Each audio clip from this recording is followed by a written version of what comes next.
My name is Nuna from Rombelsi Primary School Teacher Education Faculty and Teaching and Education Class of 2024. I here will make an English assessment video explaining modal in English with lecture Rifki Zakia SPD MPD 3890538402.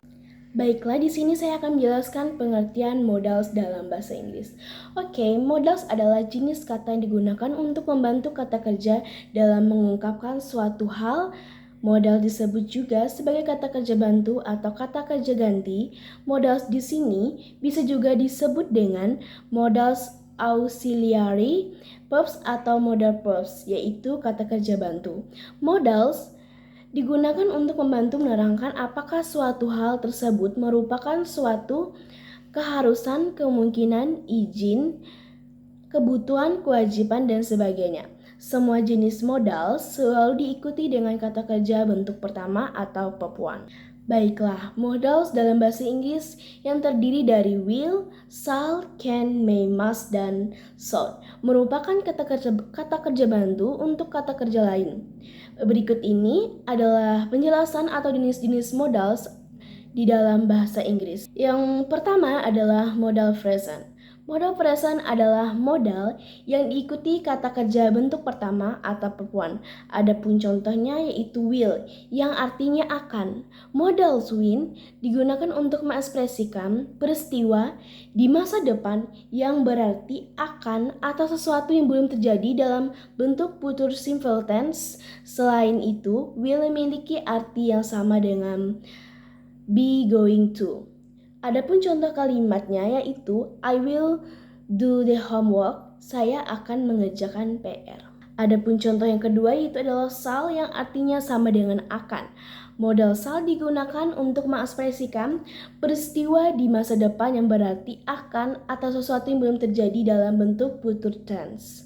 Adapun contoh kalimatnya itu I shall tidy up the bookshelf. Saya akan merapikan rak buku. Adapun contoh yang ketiga yaitu adalah must yang artinya harus atau wajib. Modal must digunakan untuk mengekspresikan keharusan atau kewajiban. Adapun contoh kalimatnya itu you must obey the rules. Kamu harus mematuhi peraturan. Adapun contoh yang keempat itu adalah might yang artinya boleh atau mungkin.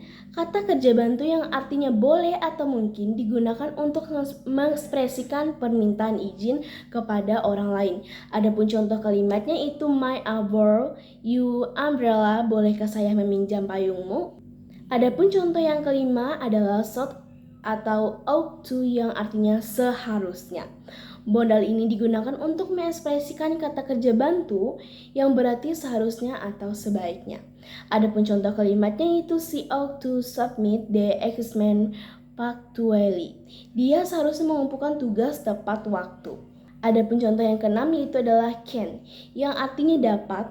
Modal ini digunakan untuk mengekspresikan kemampuan atau keterampilan seseorang. Contohnya adalah I can play guitar. Saya bisa bermain gitar. Adapun jenis yang kedua adalah modal past. Modal past adalah modal yang menggunakan bentuk lampau dan diikuti kata kerja bentuk pertama atau verb one. Modal past terdiri dari would, should, must atau had to, make, could. Adapun contoh yang pertama yaitu adalah modal was. Digunakan untuk mengekspresikan bentuk lampau dari modal will yang artinya akan. Contohnya adalah he would come punctually in the wake up early. Yang artinya adalah dia akan datang tepat waktu jika dia bangun lebih awal. Adapun contoh yang kedua adalah modal should. Digunakan untuk mengekspresikan bentuk lampau dari modal shall. Contohnya adalah I should mix some colors before finishing my painting yesterday. Saya harus mencampur beberapa warna sebelum menyelesaikan lukisan saya kemarin. Adapun contoh yang ketiga yaitu adalah modal must atau had to. Bentuk lampau dari must dapat juga dengan menggunakan had to, keharusan untuk sesuatu yang tidak boleh dikerjakan. Adapun contoh kalimatnya itu adalah you have to understand this chapter before studying the next one. Kamu harus memahami bab ini sebelum mempelajari yang berikutnya. Adapun contoh yang keempat adalah modal make. Model ini digunakan untuk mengekspresikan kalimat berita yang telah lampau dalam bentuk past tense atau verb to. Adapun contoh kalimatnya adalah the news of the television stand that there might be road widening. Berita di televisi menyatakan bahwa mungkin ada pelebaran jalan. Adapun contoh yang kelima adalah modal code. Modal code merupakan bentuk lampau atau past tense dari can. Selain itu, untuk semua subjek bentuknya sama, namun penggunaan modal code ini tidak selamanya berarti sedang membicarakan masa lalu atau masa lampau, dan past tense dari suatu peristiwa. Modal code dapat digunakan untuk mengekspresikan past tense atau bentuk lampau dari can. Adapun contohnya, Aubrey could speak French when she was child. Aubrey bisa berbicara bahasa Prancis ketika dia masih kecil. Adapun jenis yang ketiga adalah modal perfect. Modal perfect terdiri dari must, make, should, and could. Adapun contoh yang pertama adalah modal must have plus verb to. Modal must have digunakan untuk menyatakan kesimpulan dari sesuatu atau peristiwa yang telah terjadi di masa lampau. Adapun contohnya, Rebecca won the competition. She must have practiced diligently. Rebecca memenangkan kompetisi, dia pasti berlatih dengan rajin. Adapun contoh yang kedua adalah modal make have plus verb to. Modal make have digunakan untuk menyatakan suatu kemungkinan di masa lampau. Contohnya, kalimatnya, Jafar looked miserable, Hikmat di unwell. Jafar tampak sedih, dia mungkin sedang tidak sehat. Adapun contoh yang ketiga adalah modal should have plus verb to. Modal should have digunakan untuk menjelaskan suatu keharusan atau kewajiban yang tidak dikerjakan pada waktu lampau. Adapun contohnya, Felix visited the rain has should have arrived at the rain station early. Felix ketika ketinggalan kereta, dia seharusnya tiba di stasiun kereta lebih awal. Maksud dari kalimat tersebut adalah Felix did not come to the rain station and on time.